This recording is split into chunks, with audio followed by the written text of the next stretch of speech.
By the 18th century, the Book of Enoch was little more than a theological rumor, a lost text briefly quoted in Scripture.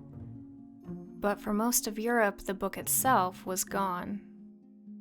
At the time, most European scholars assumed the text was either permanently lost or barely considered it relevant anymore. Meanwhile, the Ethiopian church had been preserving it as Scripture the entire time, which is awkward because suddenly Europe has to confront the fact that an entire biblical tradition survived outside of its control for over 1,000 years. And once that manuscript landed in Oxford, someone needed to translate it. And that job falls to Richard Lawrence. He's the professor of Hebrew at Oxford, and later he actually becomes the Archbishop of Cashel. He's a Protestant.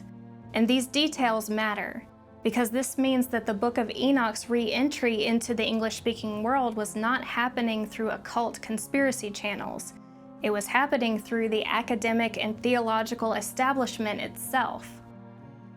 And so that means that Richard Lawrence became one of the first people responsible for deciding what English speakers are allowed to think the Book of Enoch says, which is a really scary amount of power if you think about it.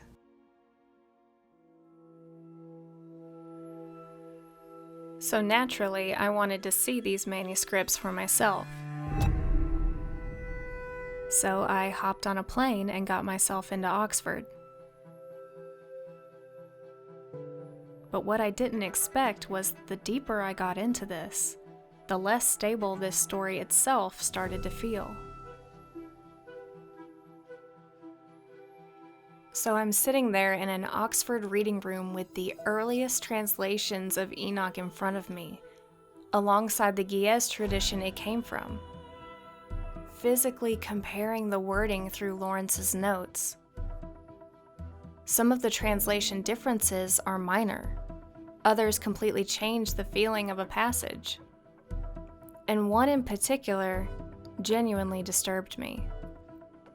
Because in one place where modern translations smooth the wording into something more manageable, Lawrence's renderings point towards something much darker. This is in the Book of the Watchers, chapter 10. We're at the part where the Most High, or perhaps Yahweh, we aren't really sure, has been informed of the Watcher's transgression. And he tells his angels, "Proceed against the bastards and the reprobates, and against the children of fornication. Destroy the children of the Watchers from amongst men."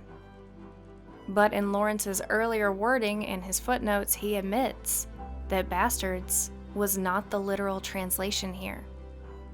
It was actually a strange Ge'ez symbol meaning something closer to biters, blood drinkers, or oppressors. Biters? Blood drinkers? This is where I'm gonna get fired up, because the word bastards makes absolutely no sense in the context if you think about it for more than 5 seconds. In both the Ge'ez that I was working with and the Aramaic fragments from the Dead Sea Scrolls, The language repeatedly implies bonding, marriage, taking wives, swearing oaths, entering into unions. The descent of the Watchers is organized, it's intentional. These beings are establishing relationships and households and bloodlines with these human women. So the word bastards is completely ridiculous and socially moralized. It's like the passage got shoved through a much later Victorian filter that was concerned with sexual sin and illegitimacy. But if we step back and we take the literal translation of biters or blood drinkers, then we're pointing somewhere else entirely. Then comes the part that really bothered me. In the Ge'ez, judgment comes upon all, even the righteous.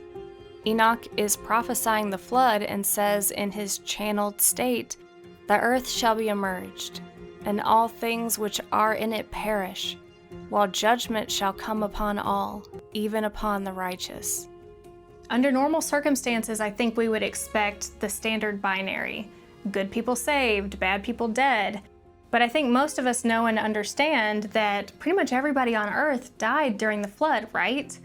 However, Enoch is laying it out rather brutally here in the Ge'ez. The righteous are definitely not automatically exempt, and they are to be killed for some reason, along with everybody else. There's no question about it. But then the next line says that peace will be given to the elect. So now we have a question. Who are the elect? Because they are not simply the righteous. They're a separate category, a preserved group. Maybe they're a bloodline, or maybe this is some sort of spiritual category, or maybe they're the Sethite line. Maybe there's something else, but the distinction matters. Because if the righteous and the elect are not the same thing, which they're not, as you'll see in a moment, it's giving hierarchy of survival. And that is a completely different theology. Now, if we compare that section to the modern version from Amazon, the righteous are spared. Full stop. Yeah, it literally says the exact opposite of what the Ge'ez says. In chapter 6 and 7, it says the righteous will be spared. There's no mention of the elect. The modern translation has completely removed the distinction. And that is exactly what I mean when I say that our version of Enoch has been cleaned up. The original version says judgment comes on everyone, but the elect are preserved. The easier version says, oh no, don't worry, all the good people live, they don't die, there's nothing to see here. That's a cleaner version. It's also less interesting, and more importantly, it sends a completely different message. And then the elect show up again, and once more the Ge'ez preserves them as a separate category. The elect possess light, joy, and peace. The elect inherit the earth. Not simply the righteous, not the good guys, the elect. The text keeps intentionally returning to this idea of preserved groups, a marked group, a class of people who survive at the very least or inherit something after judgment. But in the modern copy, the line is, I'm just going to show you. There's even a blank where the category should be. They just didn't type the word elect. Then later it picks up again and mentions the elect inheriting the earth. So the word is not completely gone, but they've chosen to let it flicker in and out so you don't notice the distinction, which is definitely a worse outcome.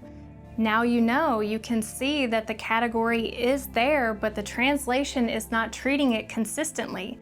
And if we remove that consistency, the reader cannot track the theology. They can't pick up on structure or patterns. And they can't ask the obvious question. Who are these people? Why are they different?